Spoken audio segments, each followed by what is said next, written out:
You want to support Roland Martin Unfiltered? Be sure to join our Bring the Funk fan club. Every dollar that you give to us supports our daily digital show. There's only one daily digital show out here that keeps it black and keep it real. It's Roland Martin Unfiltered. Support the Roland Martin Unfiltered daily digital show by going to RolandMartinUnfiltered.com.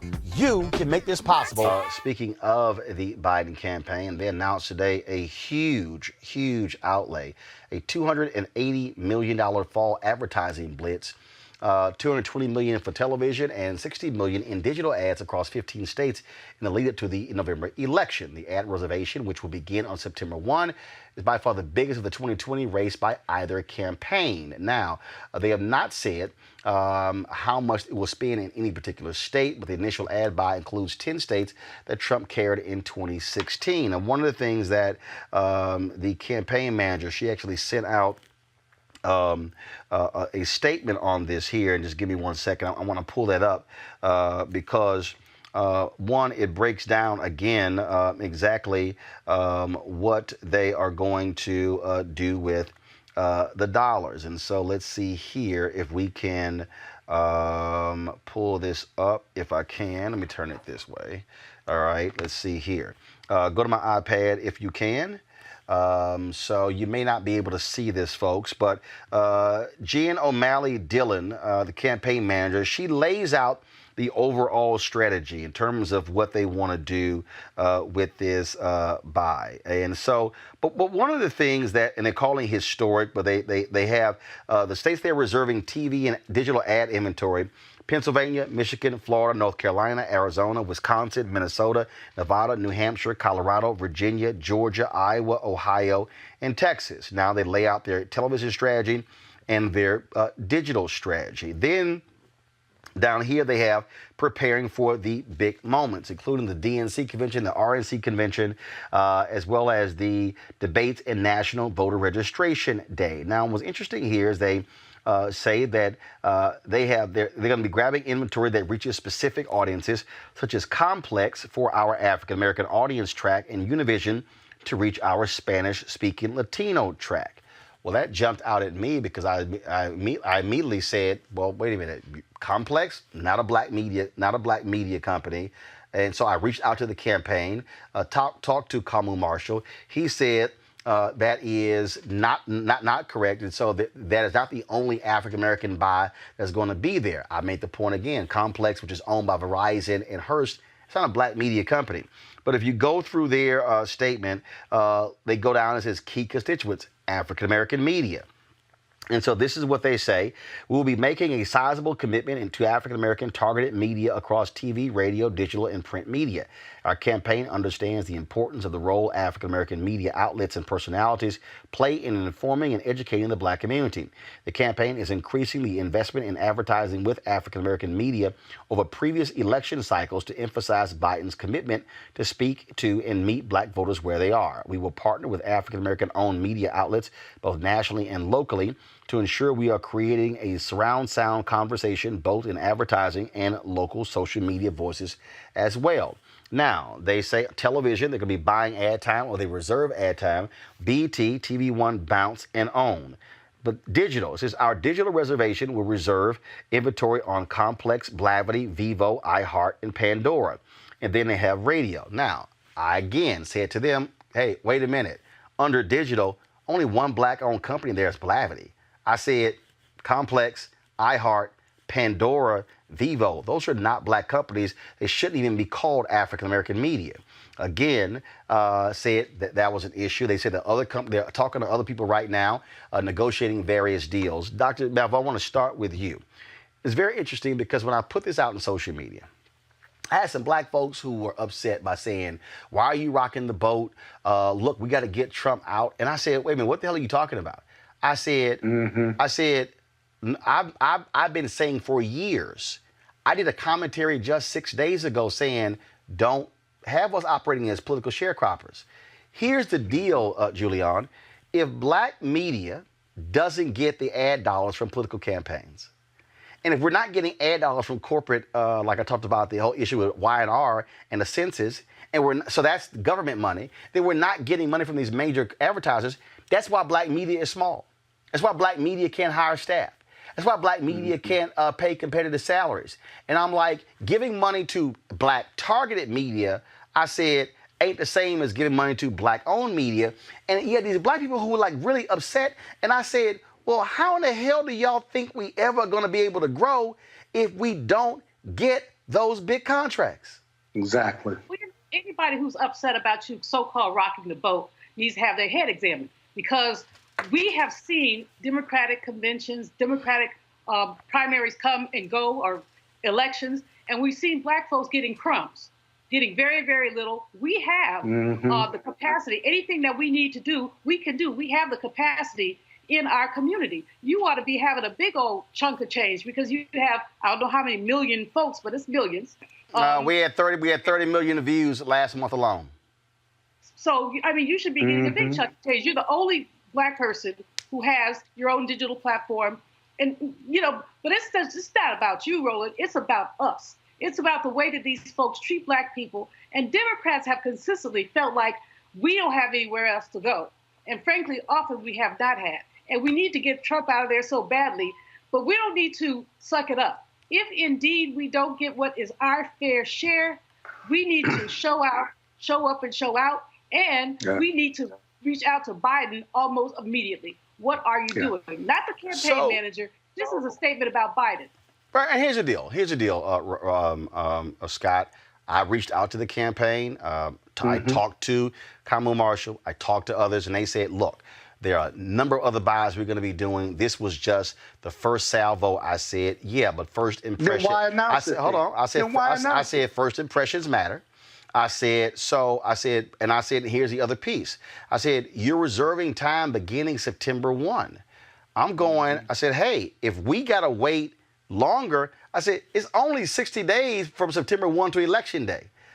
And so the deal is, if we're getting money over 60 days, that's more money versus money over 30 days. But the bottom line is this here.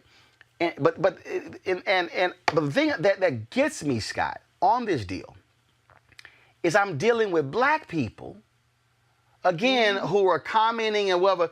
Like, I had one guy go, oh, so you trying to make this so you could get some money. And I'm going, well, yeah. And Essence and black newspapers and other magazines, other black websites, because here's the piece. Because here's what happens in campaigns and ad agencies, like when it comes to Y&R and the census, they create metrics. So when Y&R says we're not going to buy any newspaper under 50,000 circulation, well, when black papers are starved of ad dollars, they will never be able to grow to be more than 50,000 circulation. Exactly. And they don't get the money either. So me and Dr. Chavis, who's president of the National Newspaper Publishers Association, a client of mine, been working on this. Dr. Chavis actually called the Biden campaign, just like you did, and said, hey, why are you announcing this? Because it's going to cause the Republicans to try to raise $300 million. But two, how much of that $284 million, or however much it is designated for black newspapers? Because black people, you can't win without the black vote, and you still got to reach them and get on the ground. They assured Dr. Chavis, and I don't know who he talked to, assured Dr. Chavis that there was a quote, fair amount in that 284 for black newspapers. He could not get a figure. And what was interesting was Dr. Chavis indicated, he says, well, the Bloomberg campaign during the primaries gave $3 million to black newspapers, many of our members, all of our members, and that was the largest buy in the history of black newspapers and politics or for a long time.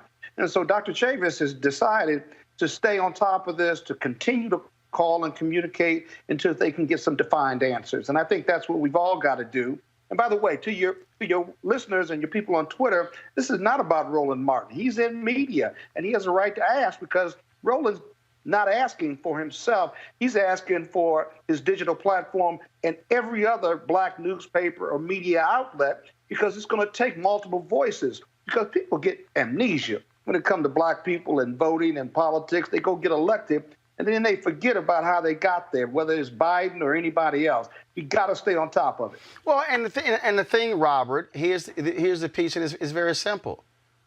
Our audience watches. They watch. Our audience is paying attention.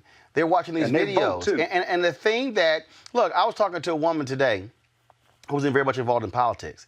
She said, I can personally attest to your audience. She said, whenever I come on your show, she said, I get phone calls and text messages. She's like, damn, all y'all folks watch? And the thing, Robert, what historically happens is that campaigns and corporate America, they undervalue black media because they are using metrics established, frankly, by white ad agencies. When the reality is, black people, we might watch this, but we're engaged with this. It's a difference. We might read this, but we're engaged with this. And it's this constant battle that we are in. And look, in 2016, I'm going to tell y'all what happened.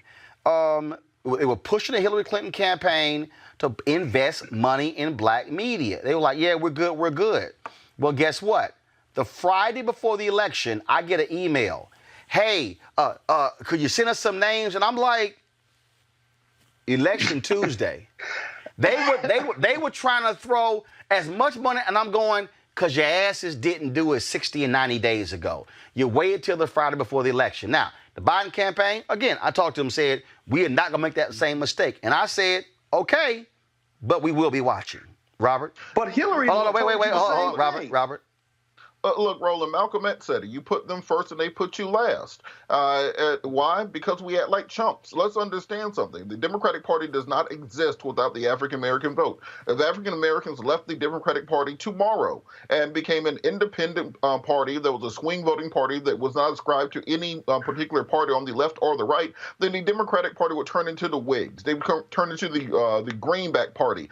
They would disappear into time. And everyone knows this and understands it. However, you said is political sharecropping. No, it's political slavery. Because back when I used to run campaigns on a day-to-day basis, the ins and outs, the call time, the volunteer recruitment, so on and so forth. If I was going to Emory to try to get students to work, they would say, well, we're paying $15 an hour for phone banking, for canvassing, for knocking on doors. If I was going to Clark Atlanta or to Morehouse or Spelman or to Atlanta Metropolitan to try to recruit people, they say, well, we have volunteer opportunities available, and we are hoping that they will come in to do phone banking and knocking on doors and so on and so forth. They simply expect African Americans to put 100% into the Democratic Party, have churches organized to get sold to the polls. They want the civil rights organizations pushing the census, pushing voter registration, pushing legislation to make it easier for Democrats to win. And then when it's time to cut the check, some little white boy shows up in a Tesla, and he's the new political strategist for the entire region, and he's going to teach you how to cut turf. He's going to bring in his qualitative models. They're going to have a white ad agency. They're going to have a white pollster, and viewers expected to continue doing that slavery and working for free and recruiting for free. And then when they finally get into office, they'll tell you, oh, dang, we ran out of this 4 years. It's time for election again. This is now the most important election of our lifetime. Y'all need to do the exact same thing again. The reason first of all, y'all see, Anthony, you can zoom out. You see I'm wearing this shirt again. This came from the Black Agenda Cincinnati. Zoom out where it says, where's our money? And not zoom in, zoom out. That's why I decided to wear this shirt. But what I'm trying to get every black person, and look, there are people who are watching this show who are white, who are Latino, and I appreciate y'all watching as well. But what I'm trying to get black people to understand is I need black people to stop being scared. I need black people to stop being afraid to do what Frederick Douglass said, and that is, power concedes nothing without a demand, never have, never will. He said, agitate, agitate, agitate. The reality is this. Black people have always had to demand our fair share. And what I need, and again, I really, really need all of y'all who are watching to understand what I'm talking about. Because this issue right here goes beyond the Biden campaign. It goes beyond the Republican Party. It goes beyond the DCCC, the DSCC, the DNC. This goes to the entire economic apparatus in the United States of America. It goes to the entire economic apparatus in the world. And unfortunately, what's happening right now in African nations, they're being forced to give up valuable resources because the only place they can get money from is China. And China is then dictating to them Chinese workers must work on these projects as opposed to training African workers in those different countries to work on those projects. And so then what I'm talking about here, folks, is now coming to the United States. Do you realize $100 billion is spent every year on advertising? $100 billion. Do y'all realize that the Pentagon, the Department of Defense, annually spends $600 million on advertising? Now you got to ask what black networks are getting that money. What black radio stations, what black newspapers, what black media companies. Now when you start going to the Department of HUD, they spend money on advertising. HHS, Commerce, Defense. You can start going, EPA, all of them, they're spending government money. They're spending government money, which is your money, taxpayer money, and that money is being funneled through completely white ad agencies. And those white ad agencies maybe are going to hire a black ad agency to work as a subcontractor. And then even if they do, that means that white agency is getting their money off the top and the black agency is getting a lower amount, which then means the black ad agency does not have the capacity to be able to get the main contract, which is the big dollar. So imagine, I need y'all to listen to what I'm talking about. Imagine if Carol H. Williams or Burrell or Univision or Fuse or the other black ad agencies got the big contract. You know what? Let me make it a little more plain. What if they got the big piece of chicken? Y'all hear the story where daddy always get the big piece of chicken at dinner? What if they got the big piece of chicken? Do you know who did this? Maynard Jackson. 1972. Maynard Jackson is running for mayor of Atlanta. At the time, black people were getting 0.0012% of all city contracts in Atlanta. Maynard Jackson said, no, hell no, that's not going to happen. And so then when they were going to look to expand the airport, Hartsfield Airport, Maynard Jackson said, he said there will be tumbleweeds that will be rolling down the runways before I allow this to happen, and black companies don't get a piece of it. But let me also explain to y'all what he did. What he did was he broke up the large contracts. Because see, y'all, I cover City Hall. I cover county government. I need y'all to understand I know what the hell I'm talking about here. You cannot bid on a prime contract unless you been a prime. Some of y'all didn't catch that. You cannot become a prime contractor unless you been a prime contractor. So if black firms are always subcontractors, which means we're always getting a smaller amount, we never get to be the prime. So Maynard Jackson said, oh, well, the black firms don't have the bonding capacity, the insurance, or the capital to be able to manage the big contract. So we're going to break up the big contracts into smaller contracts to allow the black firm to be able to qualify. That's, y'all, how he changed Atlanta economically. The reason Atlanta today is called the Black Mecca is because Maynard Jackson used the power of his office to change it. But let me also tell y'all what he did. The banks came in and he said, y'all got to put some blacks on y'all board of directors. They said, ain't none qualified. He said, well, guess what? As long as y'all ain't got no blacks on your board, ain't no city money going into your banks. They went out and found them some black people. Then he said, I need y'all to extend lines of credit to these black businesses because they can't afford to float their businesses for 6 months. They were like, we don't do that. He said, well, fine, city treasurer, come here. Take the city money out their banks. They, oh, wait a minute. Why do y'all think when Maynard Jackson was no longer mayor, not a single white shoe law firm in Atlanta would hire him to be a partner? he had to go to Chicago to become a partner in a law firm because the white firms in Atlanta were so pissed off at him that he used economic reciprocity to ensure black people got money. So what I need y'all to understand, when y'all hear me talking about this stuff on the air, I need you to understand that when we put pressure on political campaigns and put pressure on Y&R and put pressure on other agencies and other companies, then we have the ability to do this wide shot, Anthony. Then we have the ability to be able to build sets like this that were built by a black set maker. Then to be able to install a new lighting system that was installed by a white lighting company. And we would not have to sit here and beg y'all to send in donations in order for us to do our job if black media companies were able to get their fair share